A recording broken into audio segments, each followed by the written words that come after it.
Hello students of class 7. Today we are going to revise the poem Where the Mind is Without Fear by Rabindranath Tagore.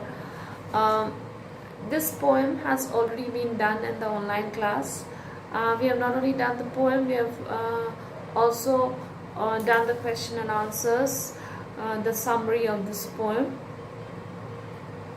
So the videos will be a revision for what we have already done in the class.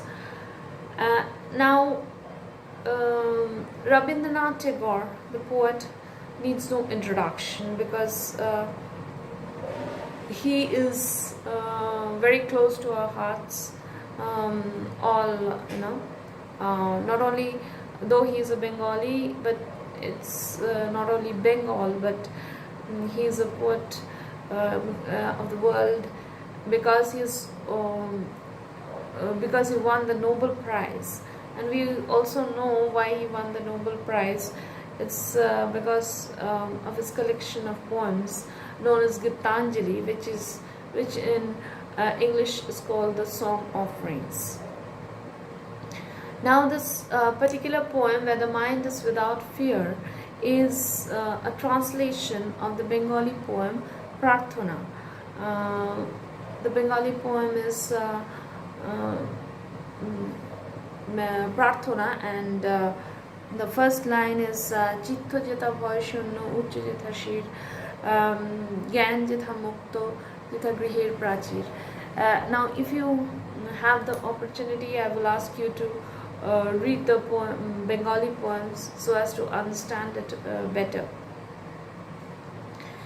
Now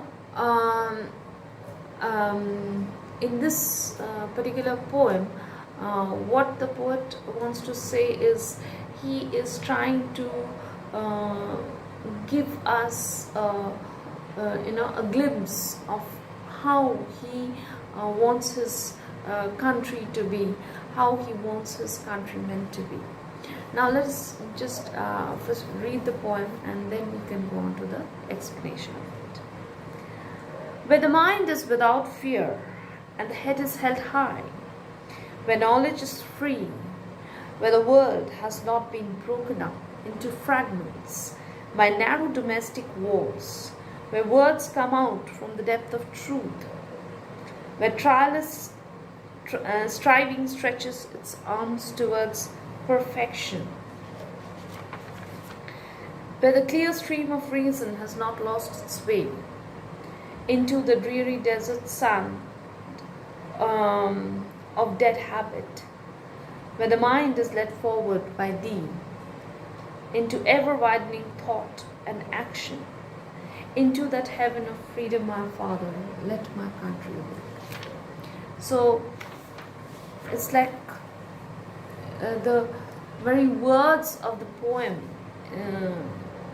infuses us with a sense of patriotism, and the very words are so touching that at once we can feel that emotion with which the poet had written the poem, and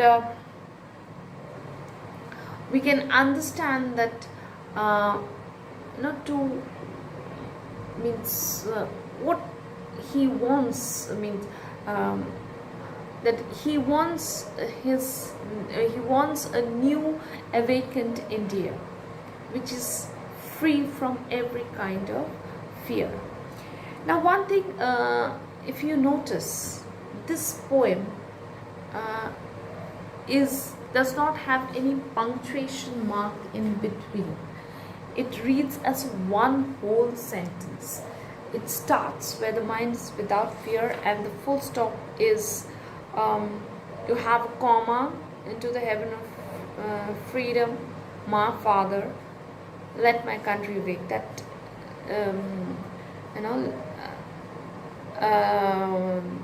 just before the last line,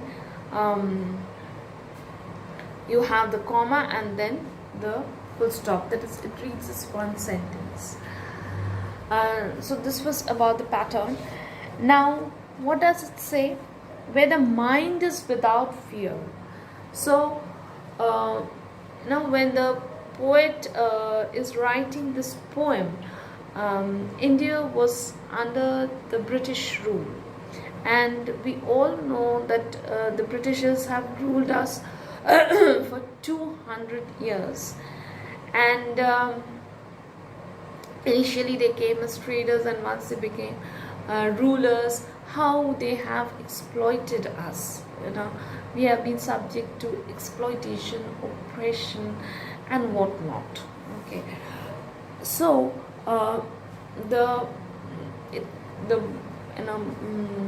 this feeling for his country, this feeling for his motherland, comes from the depth of his heart. And he says, when the mind is without fear and the head is held high, when knowledge is free, where the world has not been broken up into fragments. So he wants that a world where a nation, okay, world here in the sense of nation. He wants an India where every people should be fearless. There should not be any kind of fear, because common people always lived under fear during the British rule. So he does not want people to live under fear, any sort of fear. Where the mind is without fear and the head is held high. Yes, since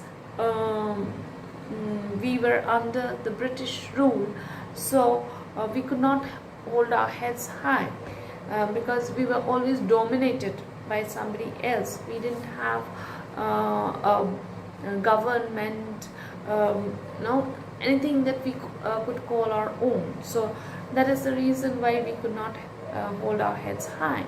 So he is saying that he wants a country where the people would be without fear, they would hold their heads high, and where knowledge is free. That is, he is referring to the education system that prevailed at that time. That is, education was not for all.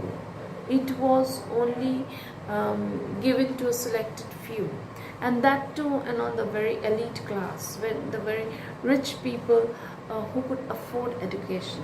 Education was not for common people, and unless, and as you know, that unless common people have the light of knowledge, a country cannot develop, a country cannot progress. So he wants that knowledge should be free, where the world has not been broken up into fragments by narrow domestic walls. Here, narrow domestic walls lead to the various divisions in the society, the caste divisions, the divisions by religion, the divisions by, rich and poor, every kind of divisions. So he's saying that the world should be free from all kinds of, it should be united in that way. People should be united, and people should be truthful. People should be honest in that way. This is what he is trying to say. And now we'll do the rest. We once again do the rest of the poem in the next class. Thank you.